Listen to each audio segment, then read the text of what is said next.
जय हिंद। आप सभी भाई बहनों और मित्रों का बहुत बहुत स्वागत है इस क्लास में। क्लास 8 का नागरिक शास्त्र सामाजिक एवं राजनीतिक व्यवस्था 3 से अध्याय 6 का पाठ है आर्थिक क्षेत्र में सरकार की भूमिका। इसके सभी अभ्यास प्रश्नों को हम लोग इस वीडियो में अच्छे से चित्रों के माध्यम से और एकदम समझते हुए जानेंगे। तो आप लोग शुरू से अंत तक अच्छे से इस वीडियो को देखिए। यहाँ पे आप लोग को इस चैनल पे 6 से लेके एमए क्लास तक का वीडियो मिलता रहेगा। तो जो भी नए हैं आप लोग सब्सक्राइब कर लीजिए और जो कर चुके हैं उनको बहुत बहुत धन्यवाद, बहुत बहुत प्यार। आप सभी भाई बहनों का अच्छा सपोर्ट मिल रहा है मुझे। तो चलिए इस पार्ट को हम शुरू करते हैं।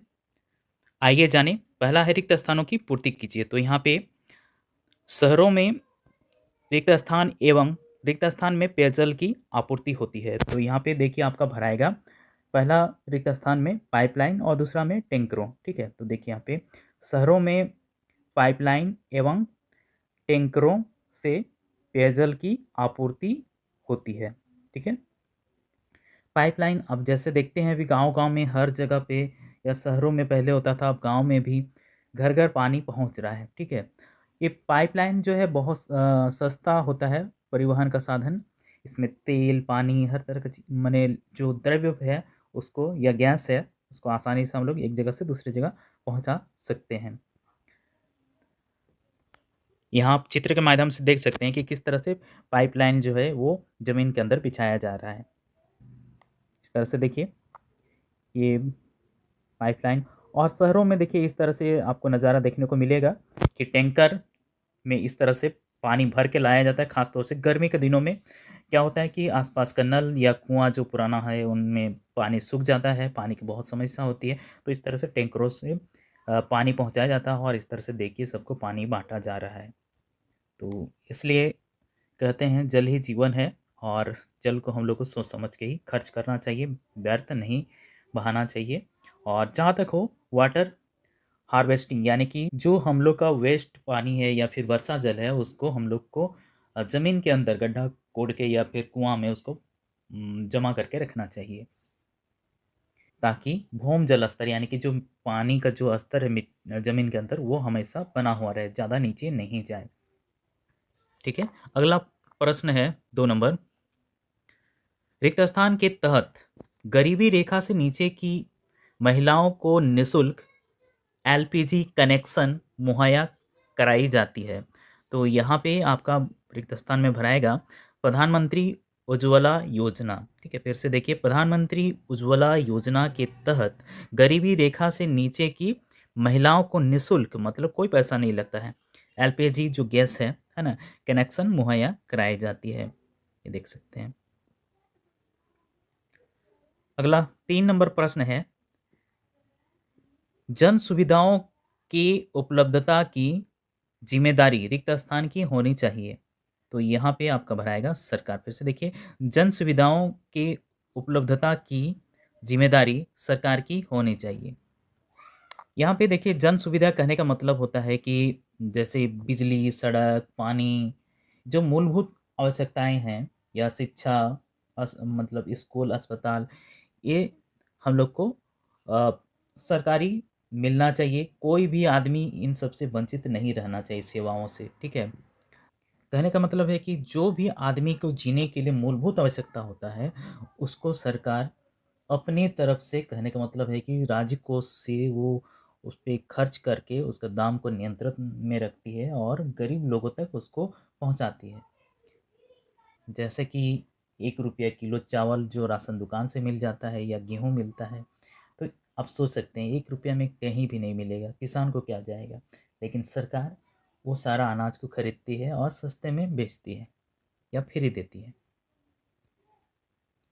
अगला है 4 नंबर, बहुउद्देशीय परियोजना से एक साथ कई रिक्त स्थान मिलते हैं। तो यहाँ पे आपका भराएगा तरह के लाभ। फिर से देखिए, बहुउद्देशीय परियोजना से एक साथ कई तरह के लाभ मिलते हैं। ठीक है, देखिए बहुउद्देशीय परियोजना कहने का मतलब है बहु माने बहुत ज़्यादा, उद्देश्य माने जो हमारा सोच है उसको पूरा करता है। ठीक है, तो वो हो गया बहुउद्देशीय परियोजना। यानी कि ये जो है हम लोग का नदी, नदी से हम लोग को बहुत कुछ मिलता है और उसको हमेशा वहाँ से प्राप्त करने के लिए हम लोग क्या करते हैं, उसको डैम बना देते हैं, उसको पानी को छींकते हैं और सालों भर वहाँ पे हम उस पानी से आस-पास के खेतों में सिंचाई करते हैं या फिर उससे बिजली का उत्पादन होता है, ठीक है? या फिर नौका संचालन, मछली पालन, बहुत तरह का उससे फ़ायदा हम लोग को मिलता है। जबकि अगर ये डैम नहीं होगा तो क्या होगा कि सारा पानी बह जाएगा और नदी सूख सकता है। और फिर हमारा जो खेतों में सिंचाई के लिए पानी की आवश्यकता होगी, तो हम लोग को फिर पानी की समस्या हो सकता है, पीने का भी समस्या हो सकता है। लेकिन डैम रहने से ये पानी को स्टोर करके रखा जाता है उसपे। यहाँ पे आप चित्र देख सकते हैं, आपके आस-पास हो सकता है डैम हो, तो कभी आप लोग देखने जा सकते हैं। पानी से बिजली उत्पन्न करना बहुत सस्ता होता है, कोयला से भी बिजली उत्पन्न होता है, लेकिन वो महँगा होगा।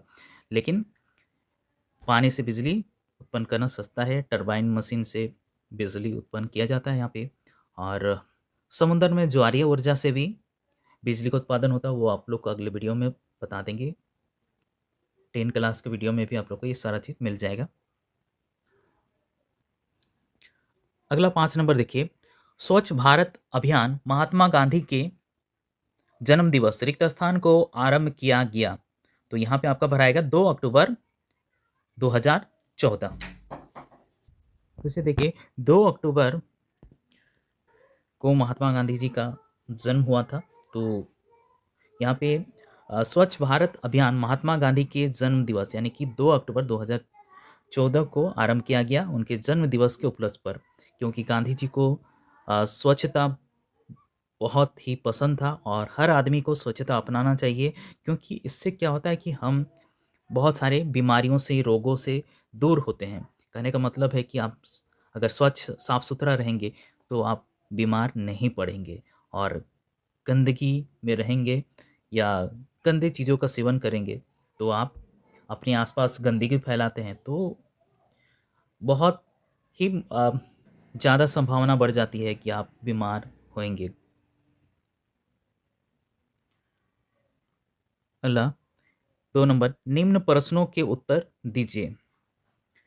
प्रश्न है बहुउद्देशीय परियोजना के क्या लाभ हैं? तो उत्तर देखिए बहुउद्देशीय परियोजना के निम्नलिखित लाभ हैं, जैसे कि बाढ़ नियंत्रण, दूसरा सिंचाई के लिए, तीसरा जलापूर्ति, विद्युत उत्पादन, चौथा पेयजल की उपलब्धता, मछली पालन, छठा मृदा अपरदन की रोकथाम यानी कि अ, मिट्टी का जो कटाव होता है, बह जाता है, ठीक है? उसको भी बाँध बना के रोका जाता है, ठीक है? और पर्यटन केंद्रों का निर्माण कहने का मतलब जैसे कि हम लोग पिकनिक भी मनाने के लिए या घूमने के लिए डैम में जाते हैं, देखने में अच्छा लगता है बहुत सारा पानी और नौका या फिर बोटिंग वगैरह करने में। इसी तरह से बीमारियों पर नियंत्रण, जल परिवहन का विस्तार। कहने का मतलब देखिए क्या होता है कि जब बारिश होता है तो नदियों में बाढ़ आ जाती है और बहुत ज़्यादा पानी बहने लगता है, तो उसको भी ये एक कंट्रोल करने का काम करती है, ठीक है? कहने का मतलब बहुत ज़्यादा आप पानी नदी में बहने से रोक माने उसको रोका जाता है और लिमिट में पानी छोड़ा जाता है डैम से। और फाटक पे वहाँ पे क्या होता है कि बहुत सारा कचरा, गंदगी जो है ये सब वहाँ पे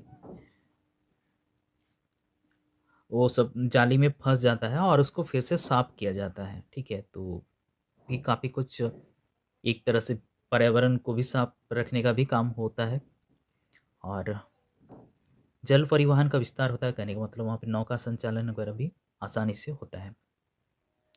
तो इस तरह से बहुउद्देशीय परियोजना जो है आपको बहुत सारी फ़ायदों उपलब्ध होती है इससे।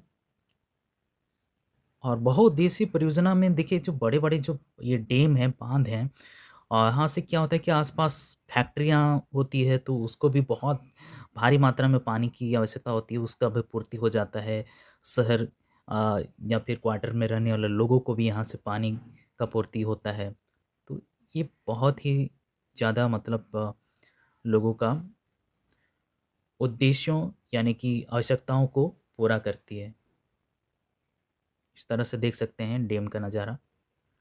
अगला प्रश्न है 2 नंबर, प्रश्न है भारत के कुछ महत्वपूर्ण बहुउद्देशीय परियोजनाओं के नाम लिखिए। तो उत्तर है भारत के कुछ महत्वपूर्ण बहुउद्देशीय परियोजनाओं के नाम। पहला, भाखड़ा नागल परियोजना, यह सतलुज नदी पर बनी है, ठीक है। और दूसरा, दामोदर घाटी परियोजना, यहाँ देख सकते हैं भाखड़ा नागल परियोजना इस तरह से, और ये दामोदर घाटी परियोजना आप देख सकते हैं इस तरह से, छोटा सा ये चित्र। इसी तरह से हीराकुंड बांध परियोजना, यह महानदी पर बनी है और उड़ीसा राज्य में है। ये देख सकते हैं हीराकुंड बांध किस तरह से दिख रहा है, काफ़ी खूबसूरत लगता है देखने में। उसके बाद देखिए जैसे भीमा परियोजना, यह पवाना नदी पर बनी है और महाराष्ट्र राज्य में है। इसको लोग बहुत कम जानते हैं बाहर वाले स्टेट के लोग, लेकिन इस तरह से बहुत सारी अ, बहुउद्देशीय परियोजना वाले बांध बनाए गए हैं। यहाँ में आप देख सकते हैं भीमा परियोजना का ये डैम। 3 नंबर, अगला प्रश्न है जन सुविधाएं क्या होती हैं? तो उत्तर देखिए जन सुविधाएं लोगों की बुनियादी ज़रूरतों से जुड़ी होती हैं, ठीक है। बुनियादी ज़रूरत कहने का मतलब जो आपको डेली का ज़रूरत है, हर दिन ज़रूरत पड़ता है, वैसे चीज़ों को बुनियादी ज़रूरत कहते हैं, ठीक है। एक सम्मानजनक जीवन जीने के लिए लोगों को जिन मूलभूत सुविधाओं की ज़रूरत होती है, उन्हें जन सुविधाएं कहते हैं, जैसे रोटी, कपड़ा और मकान। जन सुविधाओं की कुछ उदाहरण हैं पेयजल व्यवस्था, जल ही जीवन है, ठीक है। आवास यानी कि घर रहने के लिए, लोक स्वास्थ्य यानी कि अगर बीमार पड़ जाते हैं तो हमारे जो सरकारी अस्पताल है, अब तो बहुत सारे गाँव में भी प्राथमिक स्वास्थ्य केंद्र है। संचार के साधन, ठीक है। शिक्षा, हर एक गाँव में आप स्कूल देख सकते हैं, कम से कम प्राइमरी लेवल का स्कूल होगा ही। बिजली आपूर्ति, सड़क और नालियों का निर्माण, महामारियों की रोकथाम के लिए अब सरकार द्वारा समय-समय पर बहुत सारे कार्यक्रम चलाए जाते हैं। सुलभ शौचालयों का रखरखाव, सभी को शौचालय गाँव में भी दिया गया है। कचरा निस्तारण यानी कि कचरा को यहाँ-वहाँ नहीं फेंकेंगे बोल के डस्टबिन का भी निर्माण करवाया गया है। इन्हें ही सार्वजनिक सुविधा या जन सुविधा कहा जाता है। 4 नंबर प्रश्न है शुद्ध पेयजल हमारे लिए क्यों आवश्यक है या है? तो देखिए उत्तर अशुद्ध यानी कि जो गंदा होता है या दूषित पानी से दस्त, पेचिश, हैजा, डायरिया आदि अनेकों संक्रामक बीमारियों के फैलने का खतरा रहता है। केवल भारत ही में ही प्रतिदिन 1600 व्यक्तियों की मौत दूषित पानी से होता है। अतः स्वस्थ रहने के लिए शुद्ध या स्वच्छ पेयजल आवश्यक है। देखिए हम लोग को साफ पानी बहुत ज़रूरी है क्योंकि ये जो पानी होता है हमारे शरीर का सप्लाई करता है। अगर आप उल्टा सीधा खा भी लेते हैं तो उसका जो हानिकारक तत्व है वो आपका वो पानी उसको साफ करके निकालता है, ठीक है। तो हम लोग को हमेशा कोशिश करना चाहिए कि पानी का सेवन एकदम साफ और स्वच्छ पानी ही पिएं। पानी पीऊँ छान के दोस्ती करूँ जान के। तो ख़ैर पानी एकदम साफ़-सुथरा या आपको लगता है कि पानी उतना साफ़ नहीं आ रहा है तो उबाल के उसको पी सकते हैं।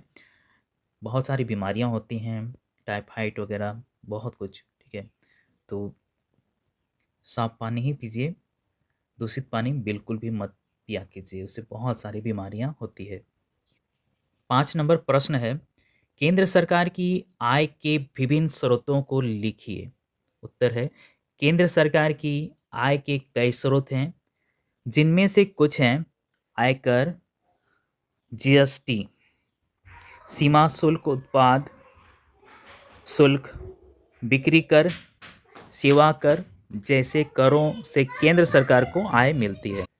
अक्सर लोग सोचते हैं कि सरकार के पास तो बहुत पैसा होगा और वो तो खुद अपने से पैसा छाप लेता है, ठीक है? जितना मन चाहे उतना छाप लेगा, ऐसा नहीं होता है।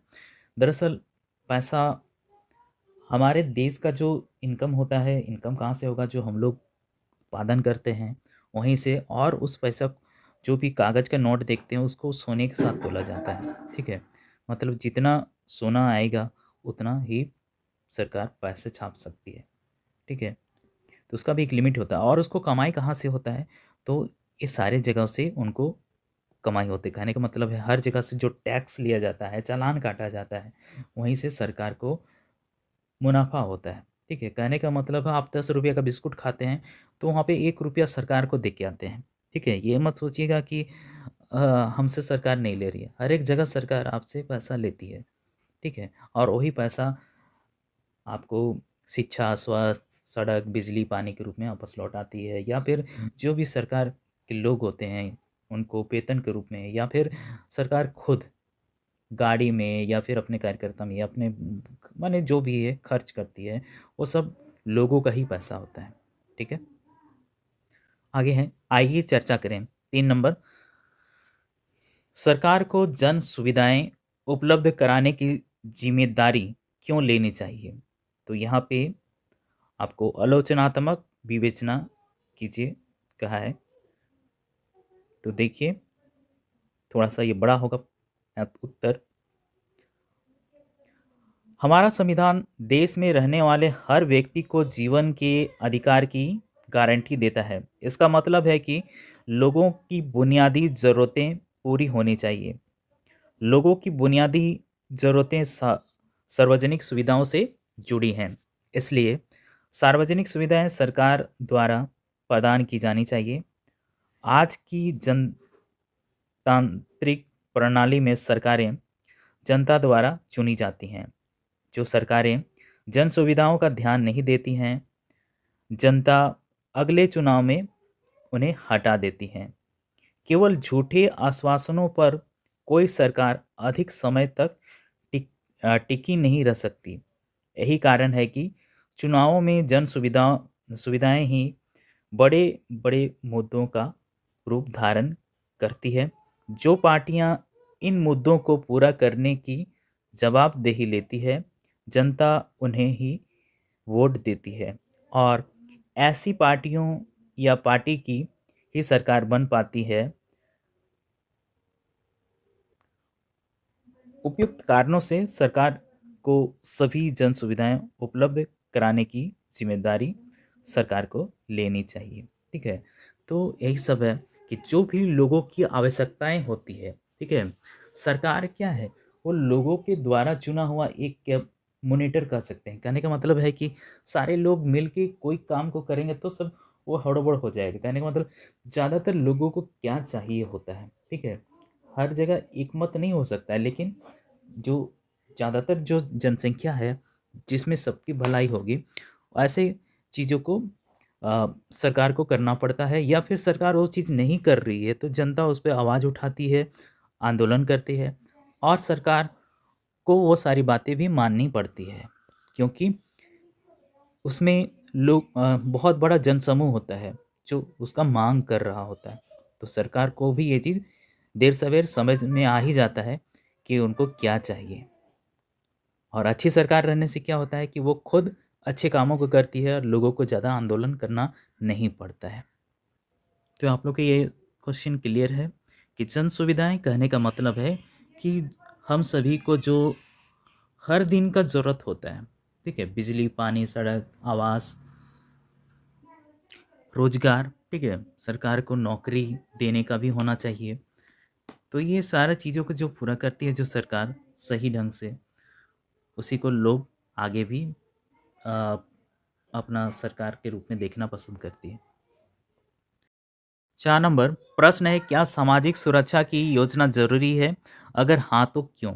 उत्तर, हाँ, सामाजिक सुरक्षा की योजनाएँ ज़रूरी हैं, क्योंकि ये लोगों को कई तरह के जोखिमों से बचाती हैं। इस प्रकार सामाजिक सुरक्षा कार्यक्रम से ऐसे यह है कि उससे व्यक्ति को जीवन में कुछ जोखिमों तथा आकस्मिक घटनाओं माने जो अचानक से घटती है उसको आकस्मिक घटना कहते हैं कि भार से सुरक्षा दिलाती है। जैसे कि कोई दुर्घटना हो गया, ठीक है? तो बहुत सारी खर्च आती है तो उस पे वो उसको अ, सुविधा ये मतलब आपको ये खर्चा महसूस नहीं होता है, ठीक है? सरकार की ओर से मिल जाता है या फिर कंपनी जो भी है वो देती है। जो भार वो स्वयं वहन करने में असमर्थ होता है, सामाजिक सुरक्षा योजना के माध्यम से वहन कर सकता है। वहन कर सकता है कहने का मतलब कि वो आसानी से उस चीज़ को पार कर जाता है। हानि की मात्रा एक प्रकार से समाज के कई लोगों में बँट जाती है। कहने का मतलब इसको आप इस तरह से समझ सकते हैं कि जब किसी का शादी होता है या किसी का घर में श्राद्ध होता है, तो जितने मेहमान होते हैं वो उस करीब उनको कुछ पैसे या सामान दे के मदद करते हैं। तो क्या होता है कि जिसके घर में ये जो प्रोग्राम होता है पार्टी का, उनको बहुत ज़्यादा भार या लोड नहीं पड़ता है। ठीक है? और पहले से भी जैसे ये रिवाज बना था कि अ, माने सब एक-दूसरे को देते हैं अपने रिश्तेदारों को, वो आपस उनके वक़्त में रिटर्न मिलता है, ठीक है? तो क्या होता है कि ये ज़्यादा भार नहीं होता है, नहीं तो अगर यदि सारा कुछ खुद से करना पड़े तो बहुत खर्च हो जाता है, कई बार बहुत दिक्कत परेशानियाँ भी आती हैं, ठीक है? तो उसी तरह से है ये सामाजिक सुरक्षा। मनुष्य एक सामाजिक प्राणी है, इसलिए यही कहा जाता है, बिना समाज के रह पाना बहुत मुश्किल होता है। 5वां प्रश्न है, पानी, सड़क, सफाई और बिजली जैसी जन सुविधाएं उपलब्ध कराने में सरकार की भूमिका का वर्णन कीजिए। तो उत्तर है, भारतीय संविधान में पानी, स्वास्थ्य, शिक्षा जैसे अधिकारों को जीवन के अधिकार का हिस्सा माना गया है। इसलिए सरकार की जिम्मेदारी है कि वह हर व्यक्ति को पर्याप्त जन सुविधाएं मुहैया कराए। ठीक है? देखिए, कहने का मतलब है पानी, स्वास्थ्य, शिक्षा, आवास ये हर आदमी का आवश्यकता होता है और सरकार को हर व्यक्ति के के जीवन को सुगम बनाने के लिए इन सारी सुविधाओं को मुहैया करवाना पड़ता है या करवाते हैं। पानी, सड़क, सफाई और बिजली जैसी जन सुविधाएं उपलब्ध कराना सरकार का दायित्व है, ठीक है? कि वो उनको पूरा करे। क्योंकि एक आदमी के बस की बात नहीं है कि सड़क-वड़क सब बनवा दे, ऐसा हो सकता है क्या? नहीं हो सकता है। क्योंकि सरकार के पास क्या होता है कि पूरे सभी माने देश के लोगों का टैक्स, ठीक है? हम लोग जो बिस्कुट खाते हैं या नमक भी खाते हैं, तो उसके बदले में हम लोग सरकार को पैसा भी देते हैं। जो उसको बनाने वाला कंपनी है, उसको तो जाता ही है। साथ में कुछ हिस्सा सरकार के पास भी जाता है। तो वो पैसा से हर ज़रूरतमंद को बाँटा जाता है ये पैसा, ठीक है? तो ऐसा कभी नहीं सोचना है कि सरकार का संपत्ति है तो चलो उसको उड़ा दो। वो संपत्ति हमारा अपना ही होता है, हम सबका होता है। सुप्रीम कोर्ट का कहना है कि पानी जीवन के अधिकार का एक भाग है। अतः पानी प्रत्येक व्यक्ति को मिलना चाहिए। सड़क आवागमन का प्रमुख साधन है। सड़क विकास के लिए अत्यावश्यक है। देखिए, सरकार सड़कों के निर्माण के लिए परियोजनाएं चलाती हैं। प्रधानमंत्री ग्राम सड़क योजना के अंतर्गत आजकल सुदूर ग्रामीण क्षेत्रों में भी सड़कों का निर्माण हो चुका है। इससे कृषि कार्यों में भी सुविधाएं होती हैं। जीवन के लिए स्वच्छता आवश्यक है। देखिए, सड़क के बारे आप लोग को बताते हैं। अगर सड़क अच्छा होगा तो वो कितनों भी जंगल के अंदर का गाँव ही क्यों ना हो, वो बहुत जल्दी डेवलप हो जाएगा। कहने का मतलब बहुत धनी हो जाता है। आप शहर जितना भी दूर क्यों ना हो, बहुत जल्दी पहुँचते हैं। आप खेती भी करते हैं तो अपने सब्ज़ी फसल जो भी है उसको शहर में ऊँचे दामों में आप बेच के आते हैं। और अगर यदि सड़क ही नहीं है तो आप सामने का बाज़ार में भी लेने के लिए आपको सोचना पड़ेगा। बहुत दिक्कत होता है। यानी कि सड़क बहुत ही ज़्यादा हम लोग को मदद करता है अपने विकास के लिए, गाँव के विकास के लिए, पूरा देश का विकास होता है। इसलिए सड़क को आप लोग को बहुत ध्यान से बनवाना चाहिए और बेवजह से सड़क के से सट के या फिर सड़क के ऊपर घर नहीं बना देना चाहिए, ठीक है? सरकार को थोड़ा मदद करना चाहिए कि आप जगह दीजिए। सड़क अगर यदि चौड़ा हो जितना अच्छा बनेगा, आप सबको हम सबको उसका लाभ मिलता है, ठीक है? आगे है, जीवन के लिए स्वच्छता आवश्यक है, माने साफ-सफाई आवश्यक है। स्वच्छ पेयजल ना मिलने से बीमारियाँ फैलती हैं। कूड़े-कचरे के सही निस्तारण के बिना सामाजिक जीवन दुर्भर हो जाता है। नगर निगम तथा नगर पालिकाएँ स्वच्छता का प्रबंध करती है। आज देश स्तर पर स्वच्छता अभियान चलाए जा रहे हैं। पूरे देश पे स्वच्छता का अभियान चलाया जाता है। आप देख सकते हैं हमारे प्रधानमंत्री भी झाड़ू लगाते हैं। स्वयं महात्मा गांधी जी हर जगह साफ-सफाई खुद करते थे। शौचालयों का निर्माण इसी की एक कड़ी है। लोग अपने घर पे शौचालय बनवाना भी माने बहुत गलत सोचते थे, लेकिन अब हर घर में शौचालय है। ये स्वच्छता यानी कि साफ-सफाई ही होता है। आप बाहर खुले में शौच करते हैं तो उससे गंदगी बढ़ता है, बीमारी होती है।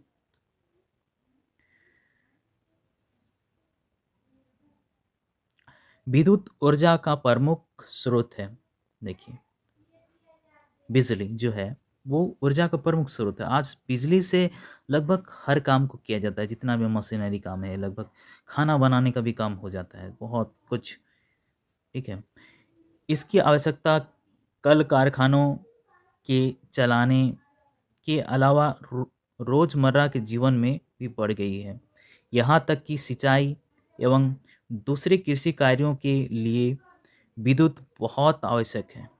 विद्युत विभाग सरकार के नियंत्रण में विद्युत की आपूर्ति करता है, ठीक है? कहने का मतलब ये जो बिजली विभाग है, ये सरकार के अंडर पे होता है।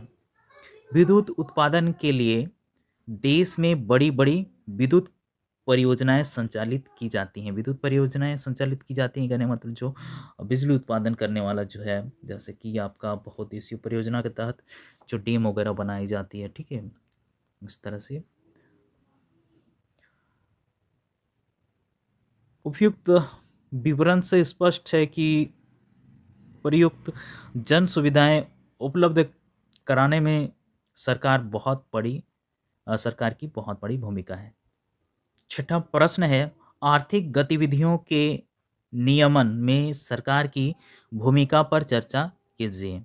तो उत्तर है, आर्थिक गतिविधियों के नियमन में सरकार की भूमिका कई तरह से होती है। सरकार देश में आर्थिक गतिविधियों को नियंत्रित करती है और उसका मार्गदर्शन करती है। ठीक है, देखिए आर्थिक गतिविधि एक छोटा-मोटा उदाहरण जैसे कि आलू, प्याज़ हर घर का ज़रूरत है, ठीक है? और कई बार क्या होता है कि आलू का दाम बढ़ जाता है, तो लोगों को बहुत परेशानी होती है और उस पर भी सरकार नियंत्रण करती है, जो कि ये तो लगभग हमारे गाँव घर के लोग भी आलू का उत्पादन करते हैं, लेकिन इस पर भी सरकार का नियंत्रण होता है। लोग जमाखोरी नहीं कर सकते हैं, कहने का मतलब जो सब्ज़ी विक्रेता होते हैं, वो लोग गोदाम में अपना भर-भर के रखते हैं, तो उस तरह का नहीं कर सकते हैं। जब वो आपके पास है तो उसको आपको बाज़ार में बेचना पड़ेगा और ये सारा चीज़ का मार्गदर्शन करती है। आजीविका एवं बाज़ार के अंतर्गत आने वाली गतिविधियों को आर्थिक गतिविधियाँ कहते हैं। ऐसा हो सकता है कि लोगों को जीविकापार्जन के समान अवसर ना मिले।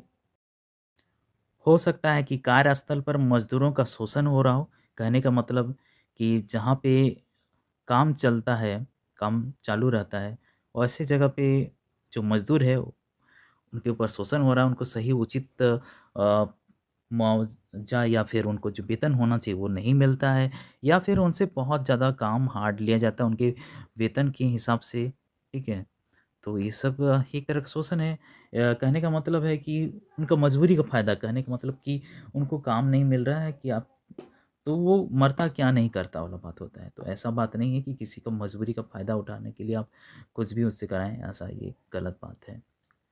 बाज़ारों में उपभोक्ताओं के साथ भी कई प्रकार की ज़्यादतियाँ हो सकती हैं।